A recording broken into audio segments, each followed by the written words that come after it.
Isang dalaga ang naglakas loob na lumuwas ng Maynila para takasan ng kanyang ama sa Samar.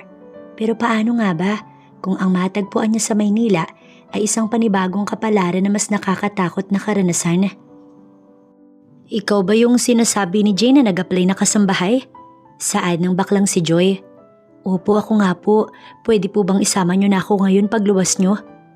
Wika naman niya. Pwede naman, pero alam mo girl, maganda ka. Pwede ka sa mga sikat na video okay bar sa Makati. Kasambahay po yung a-applyan ko, hindi po GRO. Kaya nga po ako aalis dito dahil gusto akong ipagbili ng itay ko sa club dito sa Samar. Katwiran ko naman. Oo sige, sabi mo eh. Maganda ka na't aalis na tayo at baka abutan pa tayo ng traffic sa Lucena City. Saad ng bakla. Agad ako naghanda at nagpalinga-linga. Baka makita ako ng itay ko. May hinintay pang ilang babae si Joy at dahil sa bus terminal ang kanilang tagpuan, nagtago muna ako sa loob. Baka kasi makita ako ng itay. Alam niyang tatakas ako dahil ayokong sumama sa kanya sa mabahong club na yun. Hindi ko malilimutan ang mukha ng itay ko. Para itong halimaw na galit na galit. Ako na lang ang hindi niya na ipapasok sa club at malaking pera ang makukuha niya pag ako ay pumayag. Pinatakas lang ako ng kapatid ko at binigyan ng pamasahe. Ayaw kasi ng ate ko na mapagaya ako sa kanila. Nagkataon na may kilala ang kaibigan kong agent ng mga kasambahay at naabutan ko dito sa terminal ng bus. Tara na girl, aalis na tayo. Huwag kang mag-alala. Hindi ka na makikita ng itay mo. Punuan ang bus at paalis na tayo. Relax ka lang at ako nang bahala. Wika ni Joy na siya na lang ang huli kong pag-asa. Agad naman ako nag-text sa ate ko at sinabi kong ligtas akong nakaalis. Baguhin mo ang buhay mo, Shane. Huwag mo kaming gagayahin. Maghanap ka ng bago mong kapalaran sa Maynila. Kami na ang bahala sa inay, mag-iingat ka ha. Saad ni ate na alam kong nag-aalala sa akin. Oo ate, salamat sa tulong mo. At ang inay, bahala ka na sa kanya ha. Sana huwag kayong pumayag na saktan siya ni itay. Wika ko pa na napapaiyak. Habang nasa biyahe kami, maraming naglalaro sa aking isipan. Una, hindi ako sanay sa mataong lugar tulad ng Maynila at takot ako sa lugar na hindi ko pa nararating. Hindi kasi kami mayaman at hindi pa ako nakakarating ng Maynila. Relax ka lang, Shane. Maraming opportunity sa Maynila. Maganda ka at bata. Huwag kang mag-alala, tutulungan kita. Tsaka ang kaibigan mong si Jane ay malayo kong kamag-anak, kaya ibiniling ka niya sa akin. Saad ni Joy na lumipat ng upo sa aking tabi. Baklang bakla ito at bata pa rin, kaya lang halatang lumaki ito sa Kamaynilaan. Halata sa kanyang pananamit, mabango at halatang mamahalin. Salamat ha. Ito lang kasi ang paraan para hindi ako mapagaya sa mga kapatid ko. Kahit ayaw nila, napilitan silang pumayag sa kagustuhan ng itay namin. Ayun ngayon, GRO sila sa cheap na club habang ang itay namin ay kumikita. Kwento ko kay Joy at willing naman itong makinig sa aking kwento. Alam mo girl, maniwala ka sa akin. Hindi ka bagay maging kasambahay lang. Ang mga bar sa Makati hindi ito kagaya ng mga club sa probinsya, day. Ang kitaan dun libo at hindi naman porke video okay bar, pokpok na. Social dun be, escort ang tawag sa trabaho dun. Escort ka ng mayaman, kakanta ka lang at iinom. Hayaan mo isasama kita. Sa bahay ka na muna tumulit, ako nang bahala sa'yo. Saad pa ni Joy. Tuluyan na nga akong sumama kay Joy dahil wala naman na akong pagpipilian. Naisip ko na bakit nga ba? Bakit nga ba hindi ko muna subukan at kung hindi ko kayanin, tsaka ako magpapapasok kay Joy bilang kasambahay. Pagdating namin sa terminal sa Cubao, nalaki ang aking mata. Noon lang ako nakakita ng malaking building at malalawak na kalye. At natatakot ako dahil napakadaming tao. Napapahawak ako kay Joy at sinabi naman sa akin ni Joy na relax lang daw ako at basta wag akong lalayo sa kanya. Sandali lang Shane ha, idadaan lang natin sa agency itong mga kasama nating babae.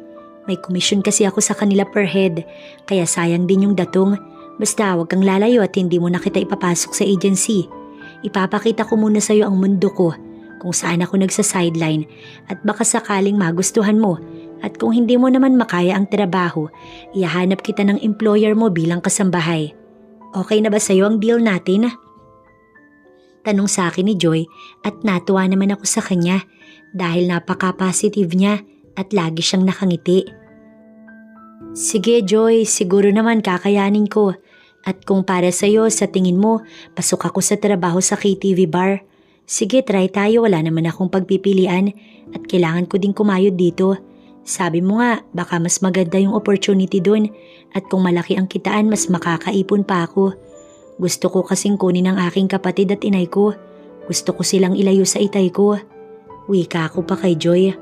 Sinasabi ko sa'yo girl, pag ikaw may pangarap at malakas ang loob mo, yayaman ka sa trabahong yun. Ang labanan natin ngayon sa mundong ito, palakasan lang ng loob at pakapala ng muka. Kung pahina-hina ka girl, walang mangyayari sa'yo. Ngayon, kung meron kang mga pangarap sa buhay mo at gusto mong tulungan ng iyong inay at kapatid, kailangan mong kumilos at kailangan mong lakasan ng loob mo. Wika pa ni Joy. Pumunta kami sa isang napakataas na building. Doon daw ang agency ng mga kasambahay at pinaupo muna ako ni Joy sa isang tabi habang sila ay hinihintay.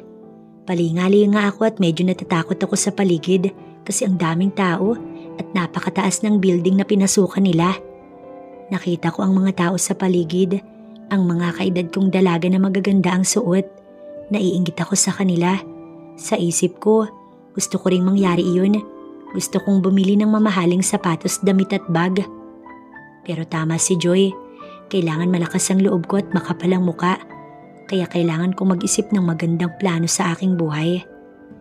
Dahil nandito na ako sa Kamaynilaan, hindi ko na palalampasin ang opportunity at sana nga maganda ang kahinatnan. Ilang sandali pa, lumabas na si Joy sa building. Hawak nito ang pera, mukhang paldo ang bakla. Nakuha na niya ang komisyon sa mga dala niyang babae na kasambahay.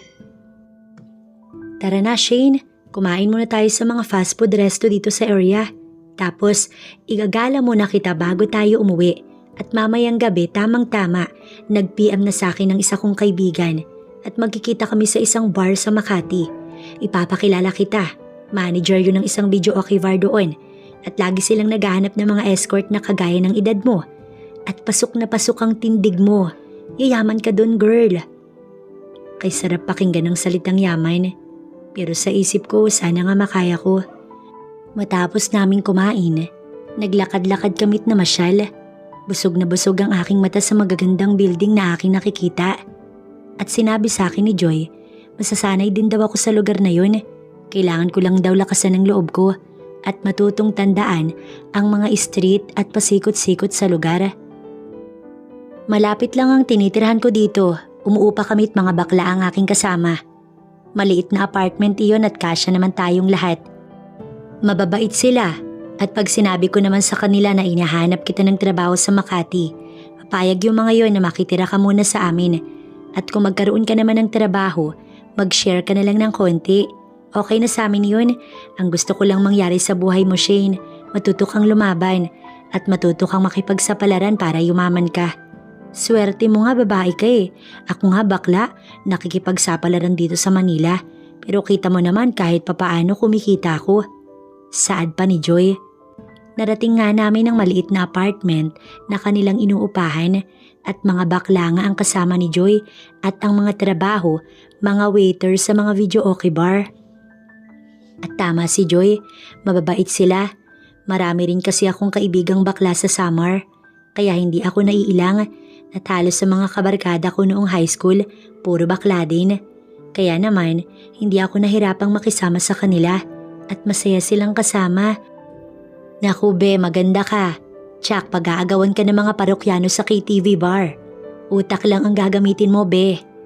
Bati sa akin ng isang bakla na maedad na rin. Magpahinga ka lang muna Shane. Yan ang kama ko pero dito naman sa kabila pwede naman ako dito mahiga sa sofa. Pansamantala, ganito na lang muna ang ating sistema ha. Basta mamayang gabi, gigisingin kita. Bibigyan kita ng damit at isasama kita sa video okay bar ng kaibigan ko. Basta lang, huwag mo naman akong kalimutan pag sumikat ka na. Biro pa ni Joy. Grabe ka naman Joy, sa itsura ko bang ito sisikat agad ako? Gusto ko lang magtrabaho. Hayaan mo, pag-aaralan ko ang lahat at syempre naman, kamag-anak ka ni Jane, matalik kong kaibigan yun. Kaya iniisip ko na lang na kapamilya na rin kita at salamat sa tulong mo ha. Sige, papahinga na muna ako. Saad ko kay Joy at sa tindi ng pagod ko, agad akong nakatulog. Ginising nga ako ni Joy ng bandang 9 PM at binigyan ng damit na isusuot. Kaya lang hindi ko nagustuhan dahil medyo maikli at fit na fit sa katawan ko. Sinabi ko kay Joy na baka pwedeng palitan at hindi ako sanay sa ganoong kasuotan. O ayan, pwede na yan. Siguro naman kaya mo nang isuot yan. Maong lang na palda yan at saka blouse. Mag-rubber shoes ka na lang. Para hindi ka mahirapan at huwag kang mag-alala para matutunan mo ring suotin ng mga ganyang damit. Yan kasi ang isinusuot nila pag naka-duty sa video okay bar. Tara na, para makita mo yung sinasabi ko sa iyong lugar ng kaibigan kong manager. Wika ni Joy na halata akong excited siyang ipakilala ako sa kanyang kaibigan. Pumasok kami sa isang napakataas na gusali sa bayan ng Makati at tabi-tabi ang mga video okay bar sa lugar na yun. At nakita ko nga, ang daming mga babaeng maikli ang damit at kay gaganda naman nila para silang mga artista. Pumasok kami sa isang napakagandang video okay bar at sinalubong si Joy ng isang bakla din. At bulong ni Joy, manager daw ng KTV ang baklang yun. Tinitigan ako ng bakla. Natakot nga ako dahil akala ko kung anong gagawin niya sa akin. Pero mabait din siya at sinabi sa akin na pwede daw akong mag-apply sa kanya. Sinabi naman ni Joy na pag-aaralan ko pa ang lahat kaya magmamasid-masid muna ako. At pinapasok kami ng kaibigan niyang bakla at pinaupo sa isang bakanting table. Napakaganda ng loob at naka-aircon. Bago sa balat ko, kaya naman agad ako nakaramdam ng kakaiba. Sa isip ko hindi ako tatagal sa lamig ng aircon. Wala namang ganong appliances sa bahay namin at nakakahiyang dumaing kay Joy. Tiniis ko na lamang ang lamig habang nanonood ako ng kumakanta. At kay ganda ng mga babaeng nakaupo sa may table. May mga kasama sila at klaseng mayayamang kalalakihan. At nakita kong puro mayayaman ng lalaking katable ng mga babae at nag-aaksaya sila ng pera para sa babae at alak. Kita mo yan, Shane? Mayayaman yan. Bumibili ng nasa 10,000 na halaga ng alak at magtitip ng 5,000 sa kanyang katable or yung sinasabi nating escort at sasamahan mo lang silang mag-video okay. Tapos kung ayaw mo namang uminom, pwede ka namang mag-request ng ladies drink. Tapos may commission ka pa doon. 500 kada baso. So kayang-kaya mo girl. Walang kahirap-hirap na trabaho yun. Sige, magtingin-tingin ka lang dyan ha. At may gagawin lang ako na sideline. Waiter kasi ako dito at sayang din ang tip. Wika pa ni Joy. Binigyan ako ni Joy ng isang ladies drink nang matikman ko daw ang lasa. At binigyan din niya ako ng isang plato ng french fries. At patuloy ako nagmasid at pinag-aralan ang bawat kilos ng mga babaeng kaedad ko lamang, kung paano kumanta at makipag-usap sa kanilang guest. Halos madaling araw na rin kaming umuwi ni Joy at malaki din ang kinita ni bakla. Malaking magtip ang mga parokyano ng KTV bar ng kaibigan ni Joy. At sinabi ni Joy na kailangan kong pag-aralan ng lahat para makapagsimula na ako. Kita mo yan, Shane? Ilang oras lang ako dong nag-serve ng alak. Naka 2.5 na ako. Kung ikaw ang mag-try, mas malaki yung kikitain mo. Maka-4 na ladies drink ka lang, may 2,000 ka na. Kaya pag-isipan mo ha, eto ang buhay sa Maynila girl. Saad ni Joy habang papauwi na kami. Dumaan lang kami sa isang 24 hours na kainan at nag-take out para daw may almusal na kami. Sa halos ilang araw na kasama ako ni Joy sa KTV bar na iyon, nagsimula na ako makipag-usap sa mga guest ng KTV at mababait naman at may naging kaibigan na rin ako na isa ding escort. Ano be, madali lang no? Sabi ko sa'yo easy money ang maging escort, kanta-kanta ka lang at inom ng drinks. Hayaan mo na hawakan ka sa hita at takbayan, wala namang mawawala sa atin. Payo ni Mitch, 3 taon na daw siya sa KTV. At may sarili na siyang bahay at lupa. Kaya ko na be, hayaan mo susundin ko yung payo mo. More ladies drink, more money. Salamat ha, makakasanayan ko na rin ang lahat. At kailangan kong kumita, nakakahiya na kay Joy. hanggang may isang grupo ng kalalakihan na medyo may edad na rin ang naging parokyano ko. Inamin ko sa kanila na bago pa lang ako at hindi pa sanay. Mga mukha silang mga CEO kung pumorma at maraming alahas. Mababait at dahil mga mukhang professional, hindi ako natatakot sa kanila. Shane, order ka lang ng gusto mo ha? Kahit ano umorder ka lang. Tapos palakpakan mo ko kahit masakit sa tenga ang boses ko ha? Biro pa nito sa akin. Mabait si Troy at hindi siya bastos. Ayaw niyang humawak sa akin. Hindi kagaya ng nasa kabilang table. Halos hindi na makahinga ang isang babaeng escort dahil yakap-yakap siya ng matandang guest. Maging ang mga kasama ni Troy na mukhang mga negosyante ay inom at kanta lang talaga ang gusto nila. Alam mo ba Shane, halos 5 years na kami dito sa bar ni Madam Vinette. Maganda kasi dito at walang gulo. Sa kabilang bar kasi madaming kabataan, takaw-away. Enjoy ka lang dyan ha, basta samahan mo lang kami gabi-gabi. At pag wala naman kami, nasa ibang bansa kami dahil sa negosyo. Saad ni Troy na nabatitig ako sa mukha niya. Ang gwapo pala nito at halatang nag-aral. Masaya naman si Joy na nakamasid lang sa akin at nagta-thumbs up lagi ito sa akin. Meaning, ayos ang aking guest, mayaman daw. At pag umalis na sina Troy, ihahatid ko sila sa labas at iba pa ang tip nila sa akin. Lagi itong nabeso sa akin at amoy na amoy ko ang kanyang pabango na kakaibang amoy. Shane, next Saturday na ang balik namin. May meeting kami sa Singapore at halos 4 days kami doon. Ingat ka ha at sana andito ka muli pagbalik namin. Heto, gastusin mo habang wala pa kami. Ani Troy at inabutan ako ng 5,000 at barya lamang iyon sa kanya. At hindi na alam ni Madam Vinette ang tungkol doon. Kasi yung tip sa table, hahatiin naming lahat na naka-duty na escort kaya dapat alam ng lahat yun at ang nakukuha ko ng buo ang commission ko sa ladies drink. Pagpasok ko sa loob ng bar, nakita ko na nagkukwenta ng tip si Mitch at masayang masaya ito. Shane, jackpot ako. Nagdoble ang abot na lilibuhin ng guest ko. Lasing na kasi. Umabot ng 10,000. Ang daming pera ng matanda. Aba, hindi ko na yun kasalanan. Wika ni Mitch. At nagkatawanan na lang kami ni Mitch. Ganun lang ang takbo ng buhay ng isang escort sa bar. At dumaan pa nga ang mga araw, sanay na ako. Kaya mo na be, masaya ako. Magkano na yung ipon mo? Padalhan mo yung kapatid mo at ang inay mo. At sabihin mo okay lang tayo dito. Wika ni Joy. Ang pinagtataka ko, hindi nagre-ring ang cellphone ng aking ate. At ang mga text ko, wala man lang reply. Hindi naman ako makauwi ng summer dahil natatakot ako sa itay. Wala na yatang cellphone ng ate ko, Joy. Nag-aalala na ako. Hayaan mo, hinihintay ko lang ang tawag ng agency. Baka umuwi ako ng summer. Papatignan ko kay Jane ng nani at mga kapatid mo. Wika pa ni Joy. Kailangan kong ituloy ang buhay ko kahit nag-aalala ako sa aking ate at inay. Kaya naman nang dumating na muli si na Troy, naging busy na muli ako. Dumating sa punto na tinatawagan na ako ni Troy at isinasama sa mas malalaking KTV sa iba't ibang lugar sa Kamaynilaan.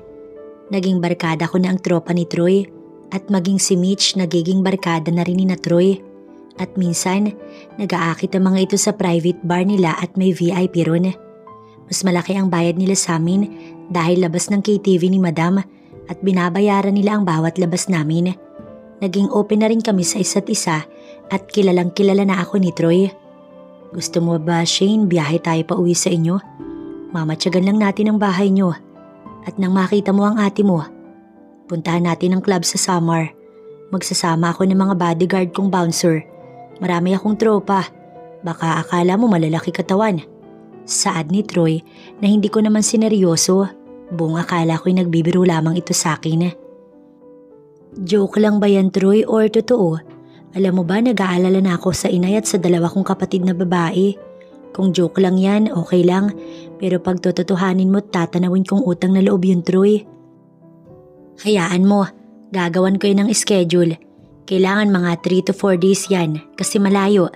Pangako, Shane, tutuparin ko yan. Pero umuwi ng summer si Joy at gumawa ito ng paraan para makalapit sa bahay namin kasama ang kababata kong si Jane. Nakausap ni Jane ang kapatid ko at sinadya daw nilang alisin ang communication sa akin dahil hinahanap daw ako ni Itay at galit na galit ito. Kaya daw nagpalit sila ng SIM number at sinabi daw ng kapatid ko na unahin ko ang sarili bago sila at kaya daw naman nilang buhayin ang kanilang mga sarili at wag daw ako magpapadala ng pera at baka hanaping pilit ako ni Itay. Maayos naman ang inay mo, Shane, wag kang nang mag-alala. Binabalak daw na sundan ka ng ama mo dyan sa Maynila kaya mag-ingat ka. Wika pa ni Joy. Salamat, Joy. Masakit man pero ano ba naman ang magagawa ko? Kailangan kong mag-ingat, lalo't sanay sa Maynila ang Itay. Lagi akong nasa mataong lugar. Baka isang araw, kaharap ko na ang Itay. Daing ko kay Joy. May awa ang Diyos, Shane. Basta mag-iingat ka lagi. At sinabi pa ng ate mo, mag-aasawa na siya at isasama niya na ang inay niyo. Kahit papaano, lumuwag ang aking pakiramdam nang banggitin ni Joy yun dahil makakaalis na ang ate ko sa poder ng ama kong demonyo. Sinabi ko kay Troy ang lahat at masaya din ito para sa akin. At dahil matagal na din kaming magkasama ni Troy, nahalata ko na ang kilos niya at kakaiba na ito. Humahawak na siya sa bewang ko at malimit na itong nakaakbay. Hindi ako pwedeng tumanggi. Malaki-laki na ang puhunan niya sa akin. At summer noon, nag-akit sila patungo sa Tagaytay. At pag-aari daw ni Troy ang napakalaking bahay na aming tinuluyan. Birthday daw ng isang tropa ni Troy at magdamag kaming nag-inuman. Hindi na kami tumanggap ng bayad ni Mitch. Pakikisama na lang ang ginawa namin. At doon ko lubusang nakilala si Troy at ang kanyang tropa.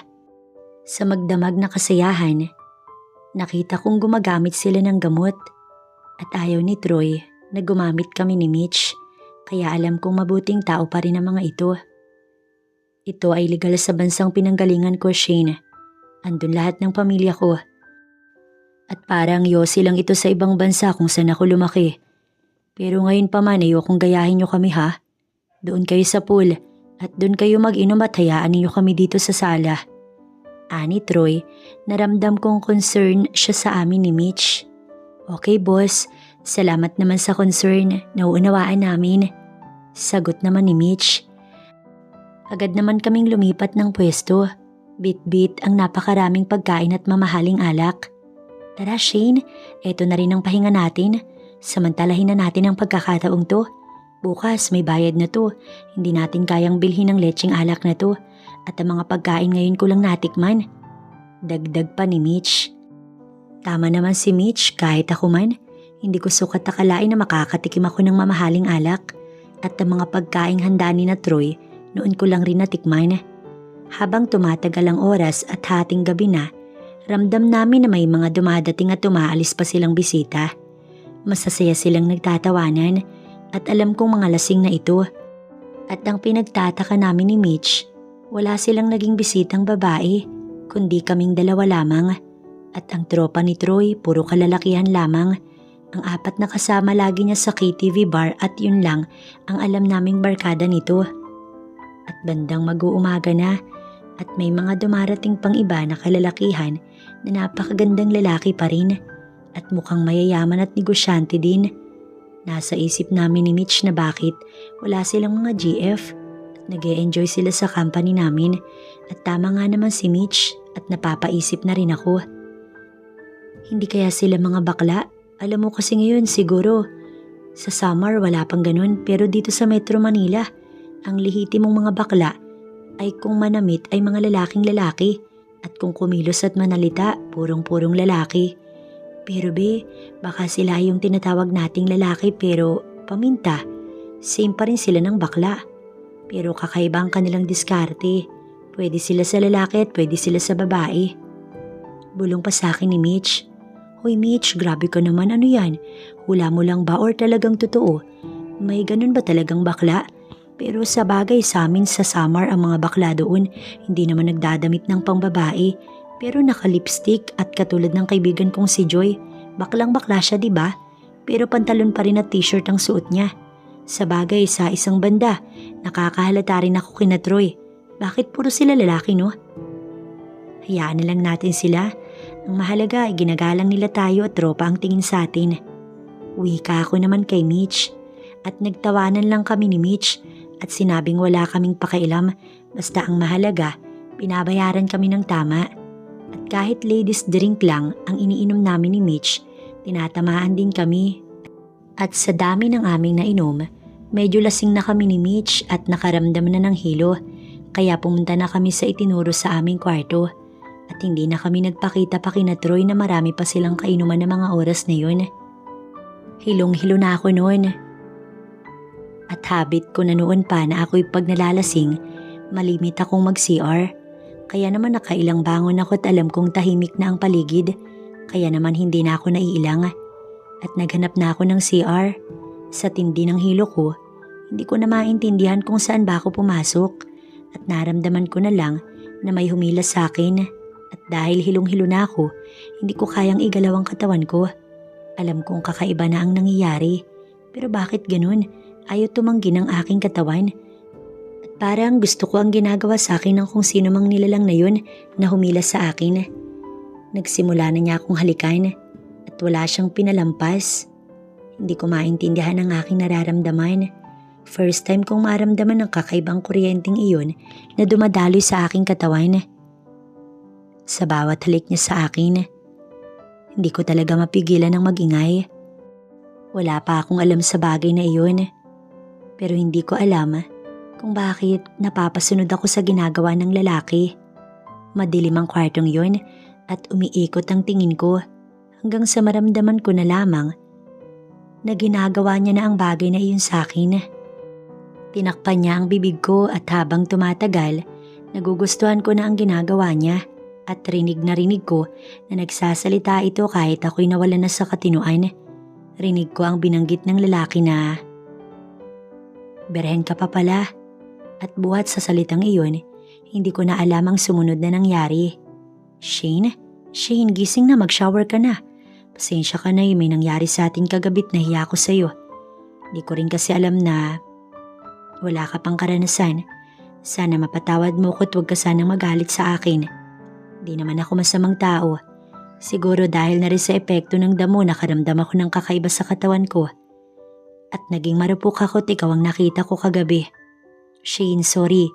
Pangako kung ano man ang mangyari pananagutan ko yan. At hindi kita pababayaan. Tara na sa labas. Mag-shower ka muna. At heto ang bathrobe. Bumalik ka na sa kwarto mo. Uwi ka ni Troy. Wala kang kasalanan, Troy.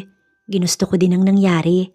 At dahil first time ko iyong maramdaman, nagustuhan ko na rin. Sagot ko naman kay Troy na napahiya ako sa aking itsura. Agad akong pumasok sa CR at kita ko nakatitig pa rin si Troy sa akin.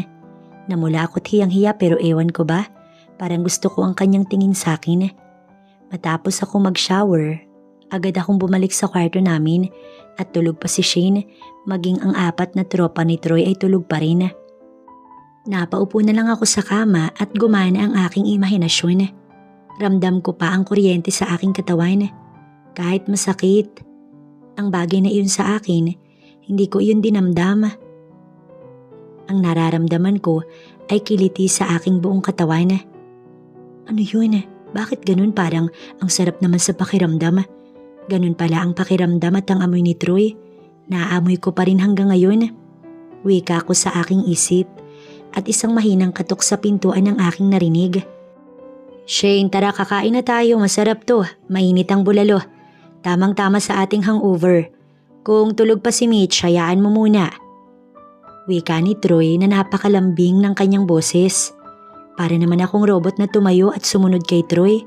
At habang kami naglalakad patungo sa tabi ng pool, umakbay siya sa akin at hinalikan ako sa ulo.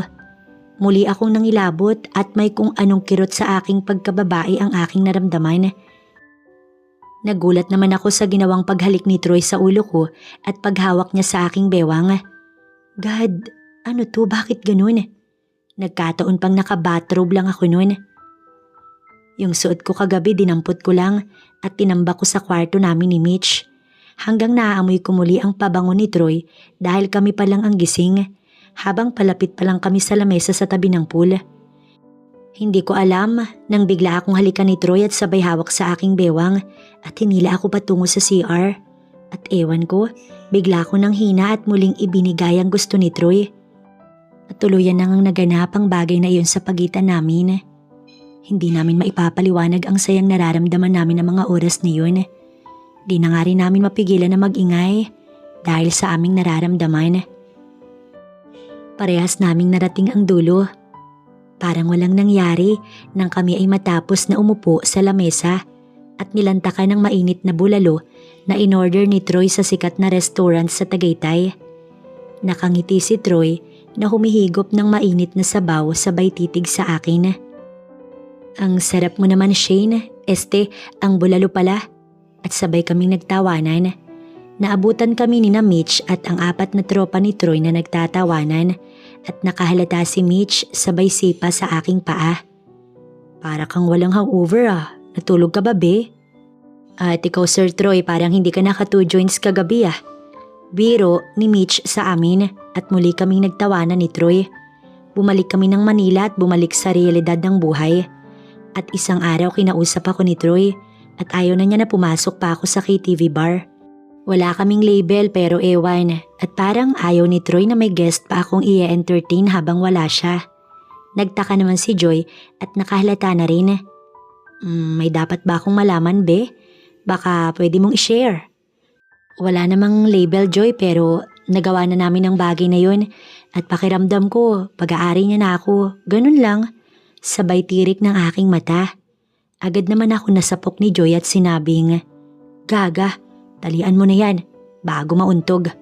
At niyakap ako ni Joy at sinabing ito na ang maganda kong kapalaran. Naluha ako at ewan, bigla ako natakot na baka gawin lang akong parausan ni Troy. Mayaman si Troy, Joy, at sino ba naman ako? Isang babaeng mababa ang level kumpara sa kanyang katayuan sa buhay. Think positive, be. Mukha namang hindi ganun si Troy Wika ni Joy. At habang dumaraan ang mga araw, pinagpaalam na ako ni Troy kay Madam Binet at kinausap ako ni Troy na magli-live-in na daw kamit ilang buwan pa pakakasalan niya na ako sa West. At bago daw yun, maipagtatapat siya sa akin. Shane, stop na ako sa mga laro ko sa buhay. Dahil ako ang nauna sa'yo, pananagutan kita. At alam ko na ang history ng buhay mo kaya dapat alagaan kita. Pakakasalan kita sa West. At aayusin ko ang mga papeles mo. Babalik na tayo sa Australia. Andun ang pamilya ko, Shane. Kaya lang sana wag magbago ang pagtingin mo sa akin. Silahis ako, Shane. Kaya tropa ko puro lalaki. Pero alam nila, ayoko na at sinabi ko na sa kanilang pakakasalan na kita. At masaya sila para sa akin. Shane, mahal kita. Bigyan mo ko ng anak, ha? Madami, please. Sana wag mo kong husgahan. Hindi ako masamang tao. Pagtatapat ni Troy sa akin, niyakap ko si Troy at awa ang aking naramdaman sa kanya. Wala namang perpektong tao sa mundo, kaya tinanggap ko siya ng buong buo. At agad niya akong pinakasalan sa judge at saksi si Joy at Mitch at 4 niyang tropa. Nagpatayo naman ng isang simpleng KTV bar si Troy at ang pinamahala namin ay si Joy. Halos mapaiyak ito dahil pinagkatiwalaan namin siya. At sinabi kong may utang na loob ako sa kanya at dapat akong tumanaw ng utang na loob dahil kapamilya na ang turing ko sa kanya. Ibinila ko ni Troy ng bahay at lupa na daig pa ang mansyon sa laki at masayang masaya ang inay at ate ko sa aking kapalaran. At nalaman ko kay Troy pala ang malalaking building sa Makati